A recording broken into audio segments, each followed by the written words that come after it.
Желіде шұғыл ақпарат. Сәлеметсіз бе қымбат көрермен, арнамызға қош келдіңіз. Әлемде және Қазақстанда болып жатырған соңғы жаңалықтарды алғашқы қатарынан біліңіз келсе, арнамызға жазылыңыз, лайк басуды ұмытпаңыз.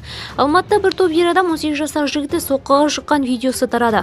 18 жастағы жасөспірімнің анасы 11 қазаннан 12 қазанға қараған түні Төле би көшесіндегі Шашиликов дәмханасының алдында бір топ мас ер адам ұлын аяусыз соққыға жыққан. Хабарлады. Айтуынша 35-40 жас шамасындағы 15-20 адам тап беріпті. Бала басына соққы алған, мұрны сынып ерні жыртылған, тіпті есін жоғалтса да ауруды тоқтатпады дейді. Есімді жойсам басымды тепкілеп жатыр дейді. Басы күдікті көлікке мініп қашып кетті.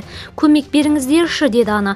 Соған қарамастан егер тек 3 күдікті ұсталғанына наразы. Қазір қылмыстық іс кодексінің 7-ші бабы денсаулыққа қасақана ауырлығы орташа зиян келтіру бойынша тергеліп жатыр дейді. Ол кінәлілердің толық жазалануын қалайды. Видеомыз кеңінен таралу үшін лайк басыңыз, жақындарыңызға таратуды ұмытпаңыз.